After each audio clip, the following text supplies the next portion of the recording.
No, well, we didn't have a good start from Randy, which we've been searching for the last couple of weeks. That was disappointing.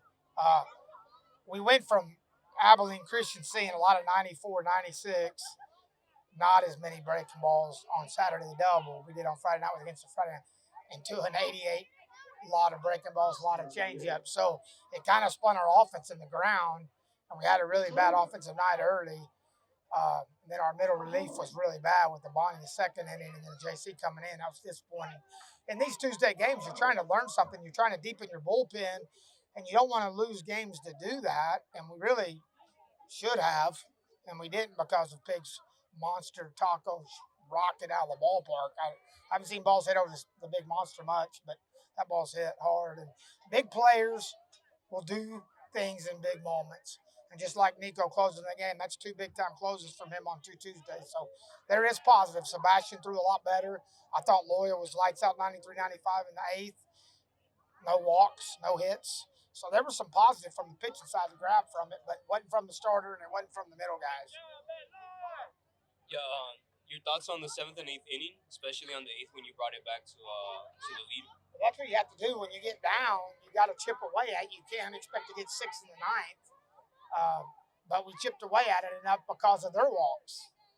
They did the same thing we did. They walk guys. You can't walk guys. If you walk guys, they are going to score. That's a cardinal rule of baseball.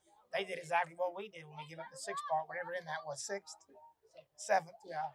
But no, the guys started having really good at bats, started locking in, hit some balls hard, and but the walks are what causes the problems. If you don't walk guys, it's hard to score that many runs by hits. Yeah, thoughts on Brandon Pimentel's performance. I mean, that's a guy we've had here for 2 years. I just sit in the dugout with my hands crossed and wait for something big to happen because he's a special player, special talent, one of the best hitters I've ever coached in my 34 years. I can honestly say that a guy needs to be in pro ball. If you're a scout, you don't take that guy. Then you need counseling. Coach, this is probably like the second time anyone has hit anything beyond 400 dead center. Just how emotional did you get when that second one for Pimentel went through that? To be honest, I was still mad at the bullpen in the seventh for giving up six, and I was starting to get a little happier the way Loya threw in the eighth and the way Nico threw in the ninth.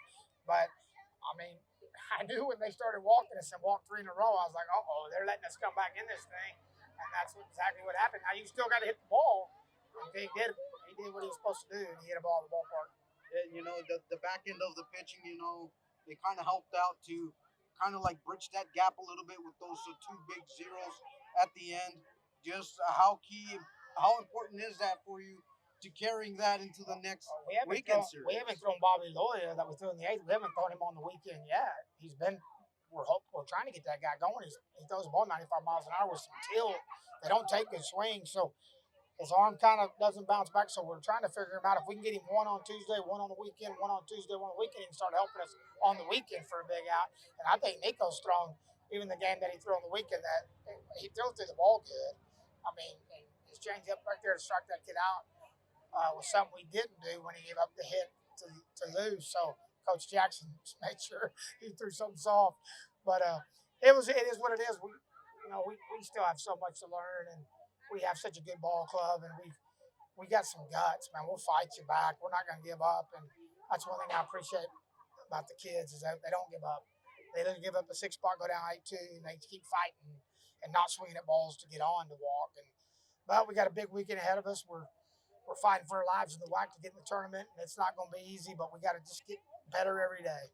Coach, and speaking of that note, speaking to getting into the WAC tournament, UT Arlington up next. That's a team that can score in bunches, but also gives them up in bunches.